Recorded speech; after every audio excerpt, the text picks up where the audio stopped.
merci d'avoir accepté de faire l'interview. D'abord, est-ce que tu pourrais te présenter pour les abonnés? Alors merci de me recevoir et de me proposer cette interview. Donc je m'appelle Mathieu Cyrus Sageshi, je travaille dans l'animation depuis 7 ans, je suis actuellement directeur artistique. T'as fait quelle école? J'ai fait l'école Émile Cole à Lyon. Et tu travailles sur quel projet? T'as fait quel projet en fait? J'ai travaillé essentiellement sur des séries, soit en prod, soit au développement, et puis aussi des courts-métrages, moyens-métrages, voilà, des choses comme ça. Est-ce que tu pourrais nous définir rapidement ce qu'est le directeur artistique? Parce que je pense que les gens souvent le confondent avec le réalisateur peut-être, ou avec la personne qui ferait un décor ou un personnage. Donc le rôle du réalisateur, c'est le big boss, c'est lui qui va vraiment s'occuper de tous les aspects, l'image, le son, donc il va travailler avec les acteurs qui vont faire le doublage, il va travailler avec les storyboarders, enfin il a vraiment un rôle global. Le directeur artistique, lui, sa tâche, c'est d'être vraiment le garant de la qualité de l'image finale, de ce qu'on voit à l'écran en fait, tout simplement. D'accord, donc par rapport à un décorateur ou un chara designer? Alors il travaille avec des character designers, des décorateurs et il chapeaute un petit peu tout ça. D'accord, pour faire en sorte que tout soit homogène du coup. Voilà. Ouais. Okay. Il y a les directeurs artistiques sur toutes les séries, sur tous les projets? Il n'y a pas forcément toujours un directeur artistique, des fois ça va être le chef décorateur couleur qui va avoir un rôle assez similaire. En l'occurrence, il y a toujours un auteur graphique sur toutes les séries, quelqu'un qui va vraiment définir la ligne graphique à tenir sur la série sans être là pendant la prod. D'accord, donc il y a l'auteur graphique, le directeur artistique, et parfois ça peut être la même personne mais pas forcément. Exactement. D'accord. Par exemple, on peut être auteur graphique sur une série, donc on va dessiner ce qu'on appelle la bible graphique, avec les décors principaux, les personnages, vraiment définir un petit peu tout ça, comment, avec des images un peu concept de ce à quoi la série est censée ressembler, donc ça peut être assez technique aussi au bout d'un moment, et pas forcément assumer ce rôle-là pendant la prod. En fait, on peut être les deux, et dans ce cas, on est auteur graphique jusqu'à la pré-prod, et après, on met la casquette directeur artistique. C'est juste, voilà, c'est un rôle de prod. Donc, de fait, on peut choisir le directeur artistique pour son style graphique quand c'est l'auteur graphique de la série à l'origine. Mais si du coup c'est un directeur artistique qui arrive après, comment ça se passe? Il doit se fondre dans le style de quelqu'un d'autre? Exactement, il va devoir passer par une phase d'apprentissage du style de la personne en question, et donc vraiment connaître dans les moindres détails comment on dessine chaque petite chose, et voilà, et être garant du maintien. Et ça, il apprend à dessiner comme l'autre avec cette bible graphique? Ouais, et donc il y a un objet en fait, un manuel, le Style Guide, qui est plus ou moins gros en fonction des prods, qui est un élément essentiel en fait, qui permet vraiment c'est une sorte de bible technique qui permet de définir vraiment ce qui est à faire, ce qui est à ne pas faire, comment organiser sa palette de couleurs quand on fait la couleur, quelle brosse Photoshop, dans quel ordre, pour monter un décor dans ce style vraiment spécifique. Donc c'est vraiment le manuel quoi, de comment on dessine dans tel style. Est-ce que tu as un rôle à jouer dans le recrutement de l'équipe artistique? Avec le réalisateur, en fait, on va choisir ensemble des portfolios, et en fait ce qu'on va chercher, c'est pas forcément des gens qui sont déjà dans le style, mais on va chercher des gens chez qui on décèle peut-être une versatilité, une adaptabilité en tout cas. Et c'est pas forcément en rapport avec le niveau de dessin. Il y a des gens dans des books qui peuvent être d'un niveau de dessin très très haut, mais on va voir qu'on partage vraiment pas les mêmes sensibilités, pas les mêmes codes graphiques, et donc du coup on préfère aller vers des gens qui vont aller plus naturellement dans ce style-là, parce que sinon ils vont galérer en fait pendant la prod. Comment tu fais pour diriger une équipe de 4-5 décorateurs qui sont pas dans son style graphique à l'origine et que tu dois tout faire travailler dans la même direction? En fait, ça passe par une phase de formation. J'ai formé au début, par exemple, sur la prod dans laquelle je suis actuellement, le chef décor line et chef décor couleur. Et eux, après, ont transmis ça aux équipes de designers. Et en fait, c'est en faisant. C'est vraiment avec le style guide déjà pour se mettre dans le bain, mais après, c'est sur le tas. et ça va être à coup de retake entouré en rouge. Tu les fais retravailler les choses? Oui, voilà, bah, donc on reçoit tous les designs à la fin de la journée, puis on regarde ensemble, et puis on dit voilà, ça, il faudrait plutôt le faire comme ci, comme ça. Et puis en fait, maintenant, il n'y en a plus du tout. Au bout d'un certain temps, ça disparaît, les gens savent. Et on ne sait même plus distinguer qui a dessiné quoi. En fait, tu as l'impression que tout est dessiné par la même personne. Ouais. Du coup, ton rôle, tu le vois, parce que finalement, c'est plus de la gestion, entre guillemets, seulement, ou tu as aussi de la production artistique à faire en tant que directeur artistique? Alors, il y a de la gestion parce que, effectivement, il y a beaucoup de checks. Il faut quand même, c'est beaucoup ça en fait, il faut vérifier le travail des autres en permanence et voir que tout matche bien ensemble. Mais il y a encore beaucoup de créa. En fait, il y a vraiment plusieurs étapes. Toi-même, tu fais encore du décor, tu fais encore tout ça. Voilà, parce qu'en fait, pour chaque épisode, il va y avoir des nouvelles créas, des nouvelles choses, des nouvelles ambiances, peut-être dans des BG, des décors existants, mais des nouvelles ambiances. Donc il faut encore continuer à dessiner, donc il y a encore énormément de production. C'est ça ce qu'il est fait. Ouais, c'est normal, il se promène. T'as commencé à en parler du coup, comment tu décrirais typiquement ton travail sur un épisode de A à Z? Alors mon rôle sur un épisode, ça se passe, j'interviens à plusieurs moments. Au tout début, je vais recevoir le script et je vais déterminer quels sont les nouveaux éléments à designer dont aura besoin le storyboarder. Donc je vais proposer des idées de mise en scène, des idées de cadrage, des croquis assez lâchés, des nouveaux lieux, tout ça. Et puis le storyboarder va le prendre, va faire son storyboard, va réadapter peut-être ce que moi j'avais proposé. Et puis une fois que le storyboard est terminé, qu'on a l'animatique qui est montée plan par plan, on fait une sorte d'inventaire. Les équipes de design vont faire tous les décors et moi mon rôle ça va être de finaliser ces références de nouveaux lieux par exemple et de proposer des ambiances couleurs notamment sur l'évolution des couleurs le long d'un épisode et tout ça. Une fois que ça c'est fait, ça part à l'animation, il y a encore tout plein de choses qui se passent derrière et au dernier moment tout est remis ensemble pour le compositing et là je vais travailler avec l'équipe de compositing pour vraiment voir l'intégration des personnages dans les décors, voir que tout marche bien en fait ensemble. Donc c'est l'image finale. C'est l'image finale et ça va être aussi un moment où on va peut-être des fois proposer encore des petits croquis, des pochades en couleur pour une ambiance bien particulière pour telle ou telle scène. Voilà. Et tu as parlé du scénario, tu interviens sur le scénario ou tu as une liberté par rapport au scénario ou tu dois le suivre? Non, on n'intervient pas du tout sur le scénario en tant que directeur artistique, en ce qui me concerne. Je pense que c'est plus les storyboarders qui vont avoir ça. Après, on intervient peut-être au tout début, si on est auteur graphique de la série, il y a un ping-pong qui se crée entre les auteurs littéraires et les auteurs graphiques, où ils s'inspirent mutuellement en fait et créent une œuvre ensemble. Ok. Et tu as parlé de l'animation, du coup tu n'interviens pas en fait sur l'animation? Alors moi j'interviens pas sur l'animation, ça c'est le rôle du chef anime. Qui lui va faire en sorte, c'est un peu le DA de l'anime. D'accord.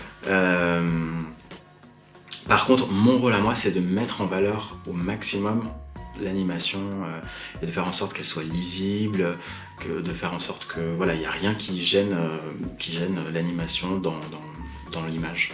Okay. Avec tout ce que tu décris, est-ce que finalement il faut être un peu homme à tout faire pour être directeur artistique? Est-ce qu'il faut avoir fait du storyboard, de la réalisation, du design, de l'écriture? Alors, il ne faut pas avoir tout fait forcément. Il y a des gens qui pourraient être directeurs artistiques en sortant de l'école s'ils sont très doués. D'accord. Je pense. En ce qui me concerne, je pense que c'est important d'avoir en tout cas côtoyé en prod tous ces gens, tous ces rôles-là et comprendre les enjeux de chaque poste.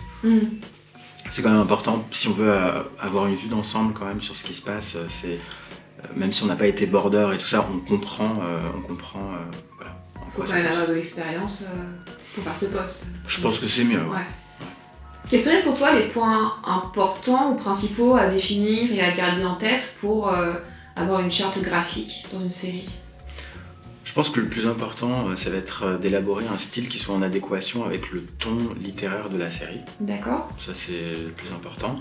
Après, il faut garder en tête quand même des contraintes de production, de faisabilité. Si chaque décor doit être un tableau, un chef-d'œuvre, ça va pas être possible au bout d'un moment. Il faut tenir compte du temps passé sur chaque décor, sur la complexité des personnages, est-ce que ça va être facilement reproductible par toute une équipe derrière, d'autant plus si on travaille avec un studio sous-traitant, il faut tenir un peu compte de tout ça. Concrètement, comment ça va se passer sur 78 épisodes. Voilà, faut s'adapter. Okay. Toi, je crois que tu travailles essentiellement en 2D. C'est un choix personnel ou c'est parce que tu as été formé pour la 2D ? Moi, j'ai été formé pour les deux. D'accord. J'avais travaillé en 3D et en 2D à l'école Émile Cole. J'ai eu des projets sur lesquels il y avait de la 3D, donc je connais un petit peu les enjeux des deux médias. D'accord, donc après tu as choisi la 2D par affinité peut-être ? Ouais, j'ai plutôt plus une affinité pour la 2D, même si je dénigre pas du tout la 3D, je trouve que ça peut être intéressant. Il y a justement quelqu'un qui se posait la question sur la chaîne, qui voulait te poser la question, de savoir ce que tu pensais en fait de l'utilisation de la 3D dans les dessins animés aujourd'hui. Pourquoi pas, on raconte des choses peut-être différentes avec la 3D. On peut pousser des textures sur le costume d'un personnage, faire des choses peut-être plus poussées aussi en 3D, mais il n'y aura peut-être pas l'impact et l'audace graphique d'un show en 2D. Donc les deux ont leurs avantages, c'est vraiment une question de goût et ça dépend du projet. D'accord. Et tu as travaillé aux États-Unis aussi. Ça s'est fait comment ? Alors en fait, j'ai eu la chance de travailler aux États-Unis avec un animateur Disney légendaire qui s'appelle Andreas Deja. Il a fait quoi ? Alors lui, il avait travaillé sur Gaston dans La Belle et la Bête, Jafar dans Aladdin, Scar dans Le Roi Lion. D'accord, c'est lui qui a animé ces personnages. Voilà, okay. Exactement. Entre autres, il a fait Roger Rabbit aussi, enfin plein de personnages comme ça. Et comment tu t'es retrouvé à bosser avec lui ? Alors, il y a toute une histoire. En fait, quand j'étais étudiant, à l'époque, il était venu en France, à Paris, pour la promotion de La Princesse et la Grenouille qui sortait au cinéma en avant-première au Grand Rex. Et j'ai eu l'occasion d'y aller et de le rencontrer à ce moment-là. Et en fait, je lui avais un petit peu montré ce que je faisais en tant qu'étudiant et il m'avait dit envoie-moi ton court-métrage de fin d'études quand il sera terminé. Ce que j'ai fait. Et il m'avait dit comme ça dans un email qu'il avait beaucoup aimé et si ça se trouve un jour on travaillera ensemble. Moi je m'étais dit oui bon c'est peut-être un truc un peu à l'américaine quoi. Et il se trouve que 3 ans plus tard il m'a recontacté en me disant est-ce que ça te dirait de venir un mois à Los Angeles travailler sur un court-métrage que je prépare en indépendant. Je te dis ouais pourquoi pas. Pourquoi pas tant qu'à faire. Voilà, pourquoi pas. Et en fait, ce mois a été très concluant et au final, on a travaillé sur 2 ans. On a travaillé ensemble sur ce projet qui est un moyen métrage de 25 minutes. C'est Mushka, c'est ça ? Mushka, ouais. Mushka. Voilà. Dont il est réalisateur et on a fait ensemble le storyboard. On a travaillé les layouts, la mise en scène. Et j'ai fait un peu de direction artistique aussi dessus. C'est super. Ouais. Et du coup, tu as pu voir des différences entre l'animation à la française et l'animation US ? Moi, j'étais dans ce cadre du coup indépendant, un peu familial, donc j'ai pas vu les studios, même si j'y suis allé, j'ai beaucoup de contacts dans les studios là-bas, mais ce que je peux dire peut-être dans les différences de ce que je perçois, en France, on est capable de faire des choses vite fait, bien fait. Aux États-Unis, on va peut-être avoir des budgets plus flexibles qui permettent de revenir en arrière, de refaire en cours de prod même. Parfois même en cours de prod, donc ils changent de réalisateur et tout ça. Donc peut-être que eux aussi se donnent les moyens de faire les choses en grand, parfois. Voilà. Et quelqu'un se demandait la communauté d'animation française à l'international. C'est quoi en fait ? Elle est comment ? Ça se passe comment pour elle ? On a plutôt une bonne réputation.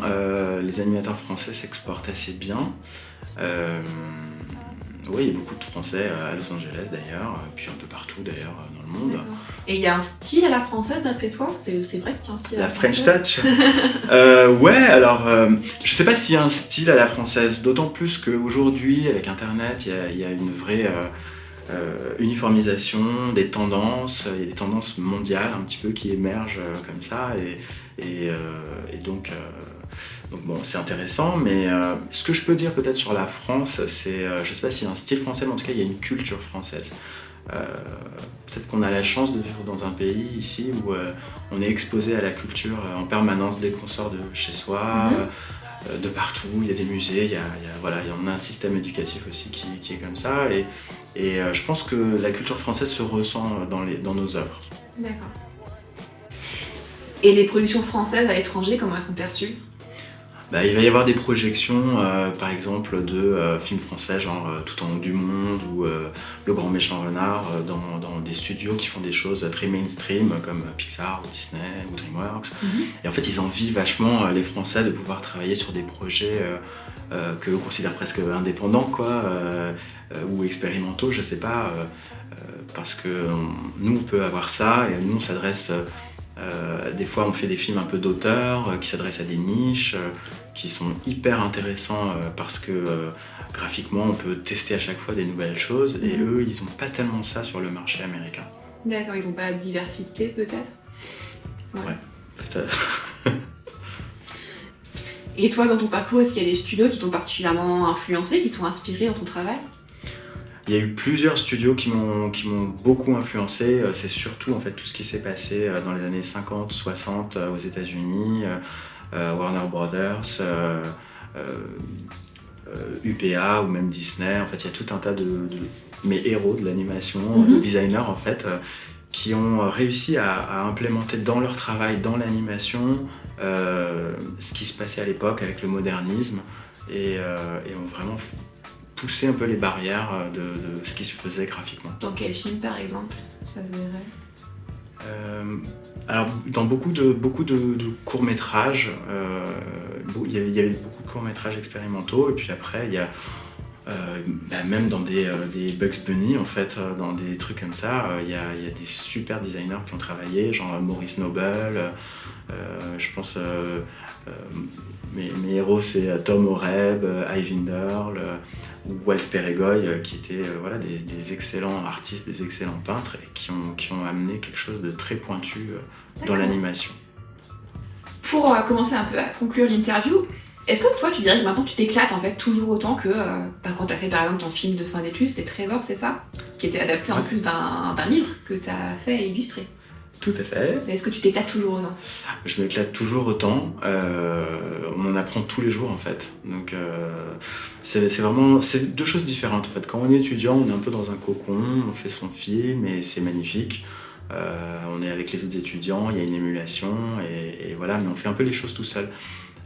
Ce qui se passe en prod aujourd'hui, en tout cas sur une série d'animes, c'est que chacun fait son maximum et quand on met tout ça ensemble, c'est vraiment hyper surprenant de voir ce que certaines personnes peuvent proposer, apporter au projet qu'on n'aurait même pas soupçonné. Et en fait, quand on voit cette œuvre commune prendre vie, bah ouais, on s'éclate.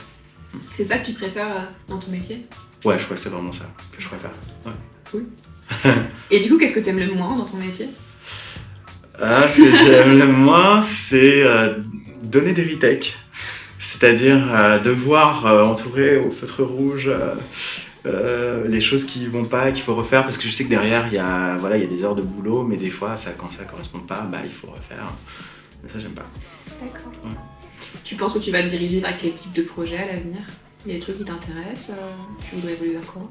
J'ai pas un type de projet en particulier, mais moi, ce qui m'intéresse personnellement le plus, ça va être quand le décor, l'univers est très travaillé, quand le décor devient presque un personnage à part entière en fait. Et là il y a plein de recherches à faire et ça c'est génial. D'accord.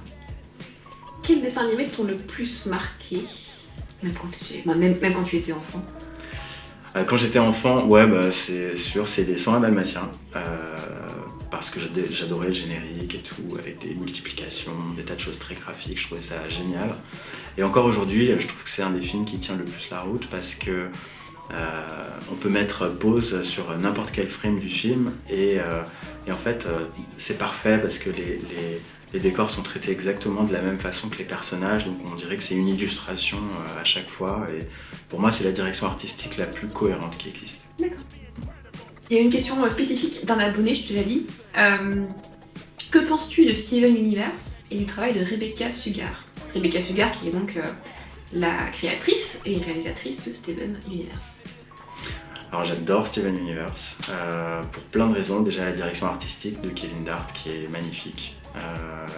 J'aime beaucoup aussi que le fait que ce show ait un rythme un peu différent, il y a des moments contemplatifs, et puis alors c'est très progressiste aussi, avec la représentation LGBT qui est encore très peu présente dans les dessins animés, donc oui, non, c'est génial.